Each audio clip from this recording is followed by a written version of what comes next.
Well, over time, management has had a lot to say to us. Day one, our operations are separate. Andorran personnel don't touch American IT stuff. Well, that makes it easy. We follow American reg, they follow Andorran reg, it all works perfectly. And we're happy by that. That makes our job quite simple. Also on day one, 2 hours later, after thinking about it for a little bit, the management comes to us with, we'd like to consolidate our email services to streamline our operation. We're going to, which translates into fire some redundant IT folks. Your operation remains in America, but email will be handled in El Serrat. Think about that for a moment. From management's perspective, that just means, oh, well, we're just all going to combine into one big happy family in terms of email. We'll have one domain and one email scheme that works for everyone. There's no real implications from their perspective to information security, unless you consider what people send around in email. Your clients may be sending you sensitive information in email. They shouldn't be, it's not an encrypted medium, but it happens. You may be sending internal memos that have privacy implications or security implications in corporate email. When everything was contained within the boundaries of your American life, there were no real implications for that. Now that same information actually by its nature may be flowing through Andorra, we have to consider the implications. We have to understand what that means about what we can send, what controls may be required, what we may have to tell employees about what should be sent in email and what should not. It all changed in a 2-hour time frame, apparently. Day 30. Much discussion has occurred. Now that El Serrat operation personnel are handling the routing infrastructure, in other words, they're dealing with all of the networking for the company, virus updates, printer maintenance, and so on. We'd like to start cross-training DBAs, our database administrators, so that we have a smooth 24-hour support transition for our customers. Again, from a corporate perspective, this makes a ton of sense. We've already got these folks handling a bunch of stuff offshore for us that we weren't able to do as easily or as cheaply. And now what we're thinking is, hey, we've got these databases that we maintain for customers, and what if there's an earthquake? What if our data center is lost? We've got a great data center in Andorra. Now, Andorra is mainly on a cliffside, so there's a little bit of an issue there as well from earthquakes. But you can imagine from a management perspective, this would be very attractive. And now it's not just email. It's not just the random, oops, I sent something that shouldn't have been sent and it passed through a nation that it probably shouldn't have passed through. Now we're duplicating our customer data somewhere else entirely. This entire scenario that I've described today actually is almost verbatim from an experience of mine 6 years ago. The names have been changed and the countries have been changed, but this is exactly the timeline. So, what is an IA professional to do? Learn about your new friends.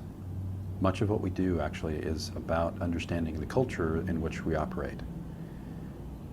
Understanding how to operate within their culture and helping them understand how to operate within yours is really critical to figuring out what controls will be appropriate. I've worked in organizations in the United States before that wouldn't allow me to use the word policy. Policy sounded too restrictive, too confining, too much of the big brother looking over your shoulder and telling you what to do. So we created lists of things that we did not call policy, that all I changed was the title. And when I talk about cultural sensitivity and actually understanding a foreign culture, it's not necessarily always about a foreign culture in a different land. It's every organization, every large group of people tend to create their own culture. So a merger of two US companies still has this issue. It's important to acknowledge it, it's important to understand it so that you can actually make the kinds of changes that you're going to be required to make in a way that's effective. If you walk in and say to people, I know how to do this, just listen to what I have to say, they will plug their ears. They may not do it with their fingers, but they won't be listening to you anymore. So to be effective, to actually have the level of impact that you need to have, you've got to acknowledge. So learn about your friends. Learn about what motivated the acquisition. What are the drivers for this? Is it money?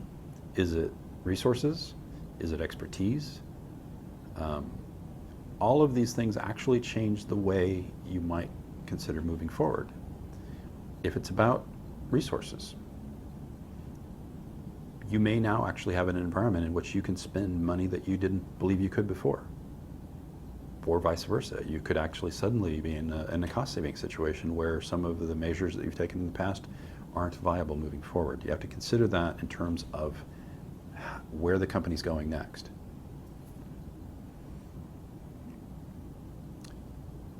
How does their original business interact with ours? Do they do the same thing?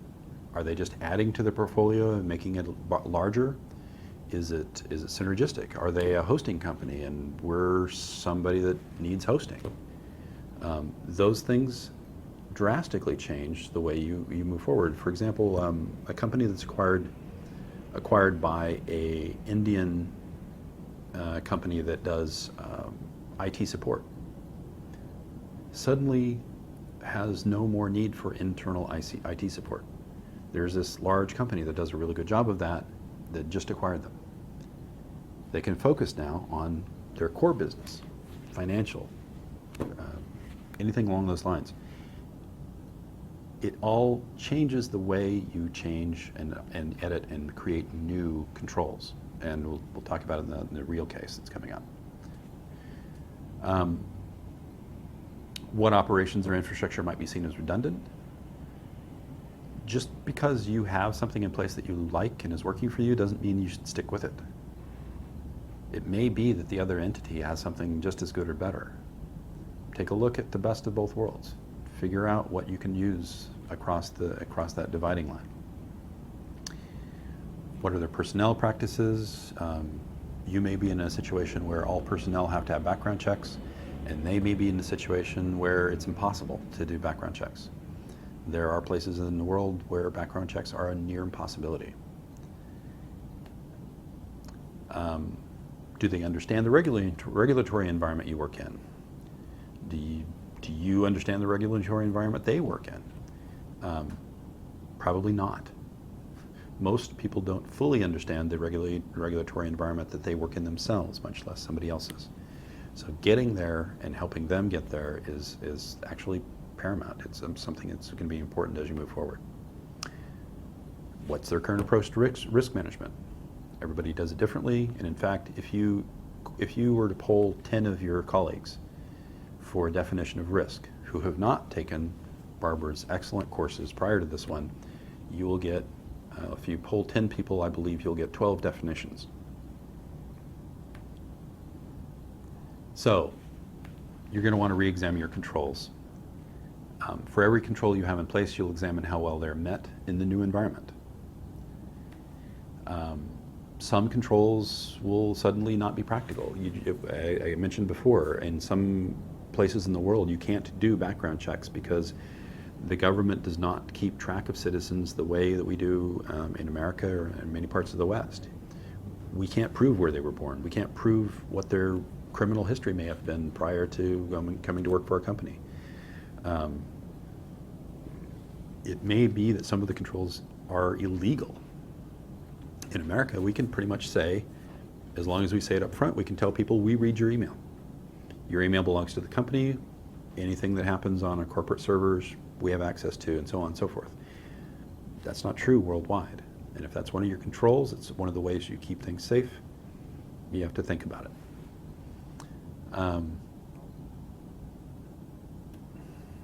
Let's see, some controls will be suddenly violated with no foreseeable cure. Just the act of acquisition means that it's not working anymore. Physical control and access to data is by, again, background check to American citizens, for example, is a potential control. And maybe that's just not true suddenly as of signing the new contract. Those will require modification. So the Balancing Act, I'd like you to think for a moment about whether you can accomplish this. Raise your hand if you can balance a yardstick on your finger by the tip. If you've not tried it before, you should try it. It's not that hard. It sounds hard, it's not.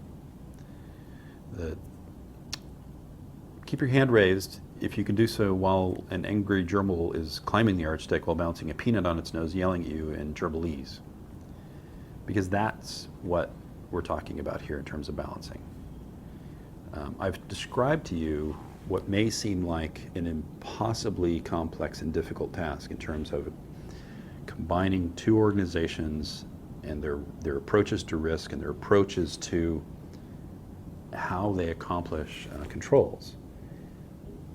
It's not impossible, it's just really difficult. So in the acquisition scenario, you have to satisfy your local management, possibly still local, still attached to how things used to be done. Your new management, who may speak the same language you do, probably didn't share the culture you were born and raised in, maybe in a different time zone, and I guarantee they think you make too much money. By the way, if information assurance is your profession, everybody you deal with in management will always think you make too much money. And you have to satisfy, and this gets ignored a little bit in the mix, your customers. As far as they are concerned, and this is an interesting perspective, you made this acquisition decision without consulting them. And they don't know if they like it. They're inclined not to like it. And in fact, most times, the company that's acquiring your company or the company that you're acquiring, you're doing so to acquire that customer base. So the customers are all nervous. They don't know what these changes imply. If they know a little bit about information assurance, they know all the things that I just told you. And that should make them nervous. They should be asking you questions about how things move forward from here. And that'll conclude our background on how to think about acquisitions, how to think about new risk management scenarios and new risk profiles. In the next segment, we'll actually talk about our case, and we'll talk about, we'll do a little bit of a review on controls so that you can select and identify new controls for our case.